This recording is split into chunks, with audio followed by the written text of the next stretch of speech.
Welcome in my class. मैं अशोक भटनागर आज आपके सामने 11th क्लास का टॉपिक लेके आया हूँ, रिलेशन एंड फंक्शन। आज हम इस क्लास में रिलेशन एंड फंक्शन के बारे में पढ़ेंगे। क्या है रिलेशन फंक्शन के जो टॉपिक है वो इस टाइप है। इस चैप्टर के सेकंड चैप्टर है ये। ऑर्डर्ड पेयर, पहला कार्टेशियन प्रोडक्ट के बारे में पढ़ेंगे, रिलेशन के बारे में पढ़ेंगे, उसके कुछ टॉपिक है। फिर फंक्शन के बारे में पढ़ेंगे, फिर sum of two function, difference of two function, product, quotient and multiplication of function of by scalar. तो इन चीज़ों के बारे में हम डिस्कस करेंगे आज इस टॉपिक में और इस क्लास में। जहाँ तक हो सकता है वहाँ तक डिस्कस होगा। तो आओ डिस्कस करते हैं। Let's start. पहले बात करते हैं ऑर्डर्ड पेयर की। ऑर्डर्ड पेयर है क्या? ऑर्डर पेयर है मेरे पास, let A and B two given non empty set. Set के बारे में हम सेट में पढ़ चुके हैं। ए और बी दो नॉन एम्प्टी सेट है। ए तो बिलोंग करता है स्मॉल ए में, बी बिलोंग करता है बी। ए और B is called order pair. जो ब्रैकेट के अंदर लिखा जाए कॉमन लगा ऑर्डर पेयर लिखे जाते हैं। जैसे ए बी, बी ए कभी भी आपस में इक्वल नहीं होते। ओके, ए बी और सी डी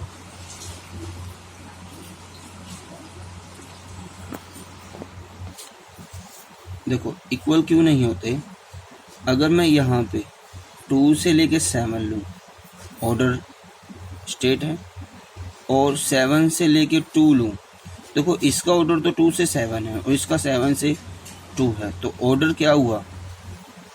चेंज हुआ। तो इसलिए ये ऑर्डर पेयर क्या नहीं होता आपका? इक्वल नहीं होता। अगर ए बी सी डी के इक्वल है ना, तो ए सी के इक्वल होना चाहिए, बी डी के इक्वल होना चाहिए। अब बात करते हैं A B is different from set A B.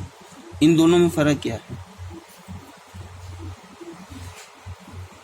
इन दोनों में फर्क ये है, देखो 5 और 7 का मीन्स है 5 और 7 के बीच के सारे नंबर्स रियल नंबर्स। अब 5 और 7 के मीन्स केवल 5 और 7। देखो इसका मीन्स तो है कि इसमें बहुत सारे बीच में जितने भी एलिमेंट है वो सभी ऑर्डर्स नंबर्स जितने भी, और इसमें सिर्फ ओनली 2 एलिमेंट बिलोंग। तो क्या ये दोनों इक्वल हो सकते हैं? नहीं इक्वल हो सकते, दोनों में डिफरेंस है। इसको ऑर्डर पेयर बोला जाएगा, इसको सेट बोला जाएगा। ओके, क्या बोला जाएगा? सेट। तो ये है इसका ऑर्डर्ड पेयर। ऑर्डर पेयर की बात करते हैं तो ये ऑर्डर पेयर हुआ। अब बात करते हैं कार्टेशियन प्रोडक्ट की। कार्टेशियन प्रोडक्ट की जो डेफिनेशन है वो तो इस टाइप है। ए और B non empty set, cartesian product A to B denoted A Cartesian B, cross से बी करते बोलते हैं A Cartesian B is set of all order pair A B. Means A Cartesian B में A B लिया, ए belong करता है ए से, ये तो इसकी डेफिनेशन। अब करते कैसे? कार्टेशियन प्रोडक्ट 2 सेट लिए हमने, 2 सेट लेते हैं, इन दोनों सेट का कार्टेशियन प्रोडक्ट देखना है। तो देखो पहले ऑर्डर पेयर, इस 3 के साथ क्या हो सकता है? ऑर्डर पेयर 1 भी हो सकता है, 3 के साथ 2 भी हो सकता है, 1 भी और 2 भी, 5 के साथ 1 भी, 5 के साथ 2 भी, 7 के साथ 1 भी, 7 के साथ 2 भी। ये इसके ऑर्डर पेयर हुए। ऐसे बी कार्टेशियन ए, अब उल्टा हुआ 1 3 1 5 1 7 2 3 2 5 2 7। क्या ए कार्टेशियन बी, क्या 3 1 और 1 3 इक्वल हो सकते हैं? नहीं हो सकते इक्वल। तो इसलिए क्या ए कार्टेशियन बी और बी कार्टेशियन ए इक्वल हो सकते हैं? नहीं हो सकते। लेकिन ऑर्डर सेम हो सकते हैं। कितने ऑर्डर इसमें? 2 3 4 5 6, इसमें भी 6। तो दोनों के ऑर्डर तो सेम हैं, यानी नंबर ऑफ एलिमेंट तो सेम हैं, लेकिन ये दोनों आपस में इक्वल नहीं होते। अब अगर किसी का ऑर्डर निकालना हो, मान लो ये बोले कि ए कार्टेशियन बी का ऑर्डर बताओ क्या हो सकता है, तो इसमें कितने एलिमेंट है? 3, इसमें 2, दोनों की मल्टीप्लाई कर दो, 3 2 जा 6, 3 2 जा 6। तो नंबर ऑफ ए और नंबर ऑफ बी। ओके, तो A Cartesian B Cartesian A कब इक्वल हो सकता है? जब ए किसके इक्वल हो? बी के। जब ए किसके इक्वल हो? बी के। और कह सकते हैं कि ए और बी, अगर कोई एक ए सेट दिया और बी एम्प्टी सेट दिया है, तो बोले कि दोनों का कार्टेशियन खींचिए, तो दोनों का कार्टेशियन हमेशा एम्प्टी आएगा। ये चीज़ जरूर याद रखना, क्या आएगा? एम्प्टी। ओके, तो ये है कार्टेशियन प्रोडक्ट।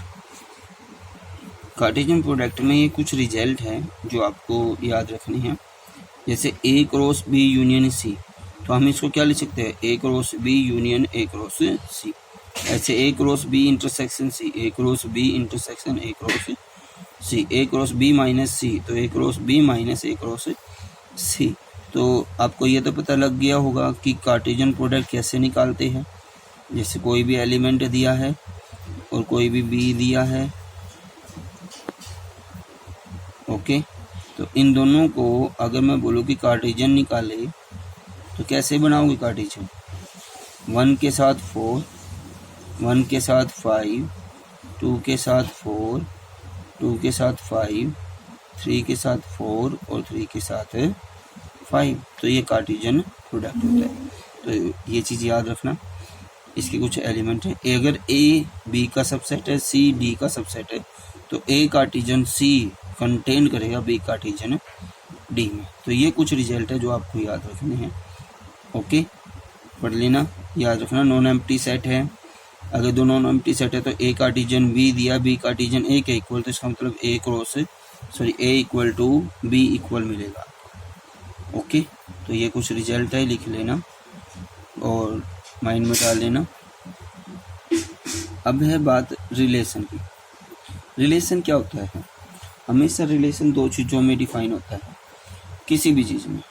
जैसे भाई बहन का रिलेशन, कैसे भी रिलेशन, सारे रिलेशन किन्हीं दो ही चीज़ों में रिलेट किए जाते हैं, किन्हीं दो ही में, अदर किसी में नहीं।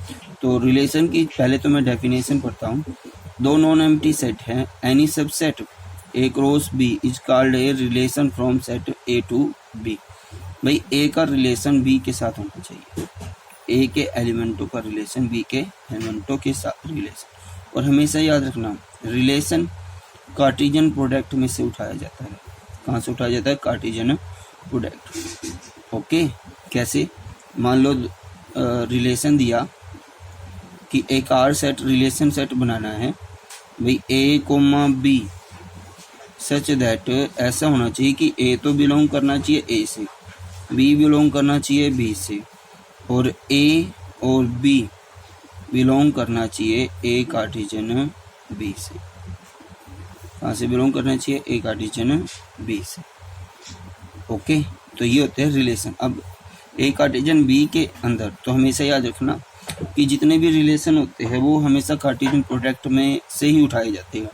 या तो वो कार्टेशियन प्रोडक्ट के इक्वल होगी या उसमें कंटेन करेगी। तो कभी भी रिलेशन कार्टेशियन प्रोडक्ट से बड़ा नहीं हो सकता, उससे छोटा या उससे इक्वल हो सकता है। तो हम इसको ऐसे लिखें कि अगर ए बी का रिलेशन, यानी ए और बी बिलोंग करता है आर में, तो ए का रिलेशन बी से डज नॉट बिलोंग, तो A does not relation to B, B के साथ रिलेशन है। जैसे ए और बी दिया है, x belong to y, x belong to that one, y equal to x plus one, ये कंडीशन दे दी। ओके, ये कंडीशन दी है, देखो मेरे पास कि ये रिलेशन होना चाहिए y equal to x plus one. इस रिलेशन में ए कार्टेशियन बी में जितने भी पेयर सेटिस्फाई करेंगे वो इस आर के अंदर आ जाएगी। अब देखो y एक्स प्लस वन, अगर x की वैल्यू 1 लेता हूँ तो 1 प्लस 1 2 हुआ। ओके, मैंने x की वैल्यू 1 ली तो 1 प्लस 2 इसमें भी तो है ना, तो 1 और 2 बिलोंग करेगा। ऐसे ही 2 ली तो 3, 3 ली तो 4। ओके, अगर मैं यहाँ उससे आगे लूँ तो नहीं जा सकता, तो मेरे पास रिलेशन क्या हुआ, 1 2 2 3 और 3 4, 1 2 2 3 3 4, इसमें बच क्या गया, 1 बचा हुआ है, बच गया ना, कोई दिक्कत नहीं, बच जाने दो। ओके, तो इसके रिलेशन में क्या आया, देखो कोई भी कंडीशन दी मिलेगी, कोई भी कंडीशन एनी हाउस, तो उसका रिलेशन इसके अकॉर्डिंग उठाना होता है उस आर में। ओके, तो इसका आर किसके अकॉर्डिंग बनेगा, इसके अकॉर्डिंग। तो इसके अकॉर्डिंग क्या बना, 1 और 2, एक्स की वैल्यू 1 वाई की 2, एक्स की वैल्यू 2 तो वाई की 3, एक्स की वैल्यू 3 तो वाई की 4। तो ये रिलेशन हुआ किसमें, ए और बी। ओके, तो ये रिलेशन चेक करना, एनी अदर्स जो भी आपको लेना है। ओके, अगर मैं यही चीज़ यहाँ पे कुछ और लूँ मैं कहता हूँ कि यहाँ पे एक रिलेशन लेते हैं कि y की वैल्यू लेस देन हो x से, y की वैल्यू छोटी हो x से। तो आप कौन कौन से रिलेशन लेंगे बताना, कौन कौन से रिलेशन आएगी y की वैल्यू x, इसमें से 1 और 1 इक्वल होता है 1 2, इसका मतलब तो y तो बड़ा हो गया 1 3 1 4 2 1। अब देखो x 2 1 तो पहला हुआ 2 और 1, x की वैल्यू बड़ी है, 2 2 नहीं हो सकता, क्या 2 3 हो सकता है, नहीं हो सकता, 2 4 हो सकता है, नहीं हो सकता, 3 1 हो सकता है, 3 1 3 2, क्या 3 3 हो सकता है, नहीं हो सकता। तो इसके अंदर कितने पेयर आए, ये पेयर। तो किसके ऊपर रिलेशन, इस कंडीशन के ऊपर रिलेशन सेट होते हैं आपके, और सारे रिलेशन आते कहाँ से, उस कार्टेशियन प्रोडक्ट में से, बाहर से नहीं आएगा एक भी। ओके, अब बात करते हैं डोमेन, कोडोमेन और रेंज की बात करते हैं। डोमेन, कोडोमेन और रेंज। ए और बी पिछले में लिया था मैंने, उसका कार्टेशियन प्रोडक्ट बना लो आप, ए कार्टेशियन बी बना लोगे ना, तो वहाँ से आर इस कंडीशन के ऊपर सेट किया था मैंने, ये आया था रिलेशन। अब इस रिलेशन के अकॉर्डिंग डोमेन, कोडोमेन और रेंज की बात करते हैं। डोमेन तो क्या है, डोमेन तो हो गया ये जो एलिमेंट है पहले 1 2 3, ये डोमेन होगा। रेंज कौन सी हुई, जो इनके आंसर आए 2 3 4। कोडोमेन क्या हुआ, कोडोमेन हुआ जो बी सेट है ना, वो कोडोमेन हुआ आपका। तो 1 2 3 4, क्योंकि 1 तो बचा था वहाँ पे, तो इसलिए हम बोल सकते हैं अगर किसी पेयर में, देखो ये डोमेन, ये कोडोमेन, और रेंज कौन सी हुई 1 2 3, ये रेंज हुई इसकी। तो डोमेन तो हुआ उस आर में पहले पहले एलिमेंट, ओके। रेंज हुई उनका जो आंसर आया वो रेंज होती है, ओके। कोडोमेन क्या हुआ, जो बी सेट है वो पूरा का पूरा आपका कोडोमेन, ओके। अब बात करते हैं टाइप ऑफ रिलेशन की। Type of relation, type of relation में पहले तो आइडेंटिटी रिलेशन। आइडेंटिटी क्या होती है, अगर मैं आपसे बोलूँ आपकी आइडेंटिटी दीजिए, तो आप किसी और की आइडेंटिटी थोड़ी देगी, तो आप एक ही दोगे ना। तो इसलिए आइडेंटिटी रिलेशन में बोला जाता है, सारे रिलेशन बोले थे मैंने कार्टेशियन में से उठाते हम। तो आइडेंटिटी रिलेशन होता है जो रिलेशन भाई 1 का रिलेशन खुद 1 से, 2 का रिलेशन 2, 3 से रिलेशन 3। ए में जितने भी एलिमेंट हैं इसका आइडेंटिटी रिलेशन होगा 1 का 1, 2 का 2, 3 का 3। अगर एक भी यहाँ से मैं हटा दूँ तो ये आर आपका आइडेंटिटी रिलेशन नहीं होगा, क्योंकि तीनों के तीनों होना कंडीशन है कंपल्सरी, ओके। और भी नहीं हो सकते इसके अंदर सिर्फ आइडेंटिटी रिलेशन में सिर्फ कौन से आएंगे, जिसका आइडेंटिटी खुद के साथ, यानी खुद की रेंज, खुद उसकी रेंज खुद हो, 2 3 की रेंज 3, ओके। आइडेंटिटी रिलेशन ये होता है हमारे पास। कंडीशन ऊपर रिलेशन पढ़ लेना, ये रही कंडीशन।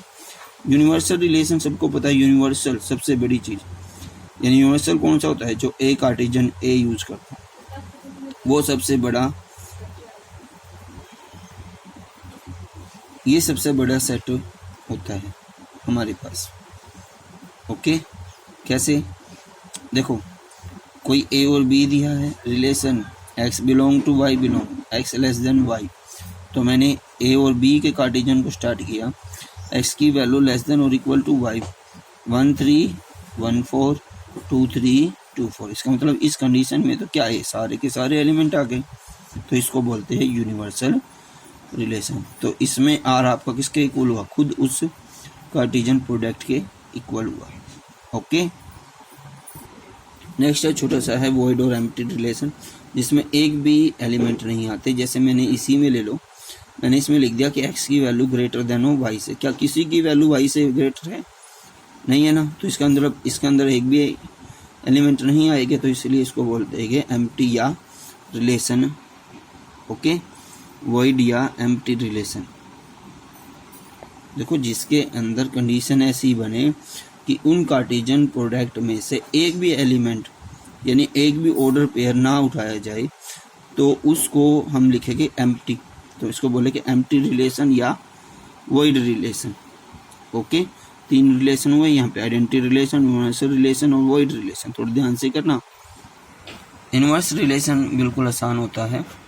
क्या पूछा जाता है, अगर किसी भी आर का इनवर्स पूछा जाए, इनवर्स बनाइए, तो 1 2 3 4 5 6 का इनवर्स क्या लिखूंगा, 2 1 4 3 6 5। ये देखो उल्टा उल्टा उल्टा, यानी आर ए बी है तो आर इनवर्स हुआ बी ए, बिलोंग ए, और रिलेशन ए बी कहाँ बिलोंग करता है, उस रिलेशन में। तो डोमेन आर इनवर्स का डोमेन किसके इक्वल होता है, रेंज आर के इक्वल, रेंज आर इनवर्स किसके इक्वल, डोमेन आर के। ये दिख ही रहा है तुम्हें। ओके, तो इनवर्स रिलेशन होता है किसी भी रिलेशन का उल्टा करना, इनवर्स कर देना, इसको बोलते हैं इनवर्स रिलेशन। नेक्स्ट है रिफ्लेक्सिव। यहाँ पे 3 चीज़ करेंगे, रिफ्लेक्सिव, सिमेट्रिक और ट्रांजिटिव। 12th क्लास में बहुत काम आती है, यहाँ पे भी काम आएगी। A relation to A belong to A. Reflexive relation होता है कि ए के अंदर जितने सेट है ना, उन सेटों के खुद के साथ खुद का रिलेशन जूर होना चाहिए।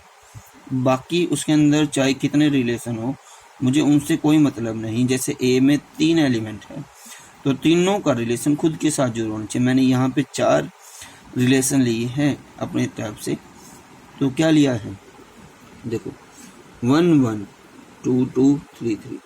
ये रिफ्लेक्सिव है या नहीं है क्योंकि यहाँ 3 एलिमेंट थे और मैंने कार्टेशियन प्रोडक्ट बना के दिखाया है। उन कार्टेशियन प्रोडक्ट में से 3 पेयर लिए, तो 1 1 2 2 और 3 3। 3 एलिमेंट है, तीनों के आइडेंटिटी यानी खुद के साथ खुद की रिलेशन है, तो इसलिए इसको बोलते हैं रिफ्लेक्सिव रिलेशन। R2 1 1 भी है, 2 2 भी है, 3 3। मुझे कुछ और हो मुझे कोई मतलब नहीं, बस ये जरूर देख लेना कि उसमें वो एलिमेंट वो पेयर जरूर होने चाहिए, और पेयर जो इसके अंदर हो, इससे बाहर नहीं होनी चाहिए, यानी 3 4 नहीं होना चाहिए जैसे। ओके, जैसे 1 1 2 2 2 3,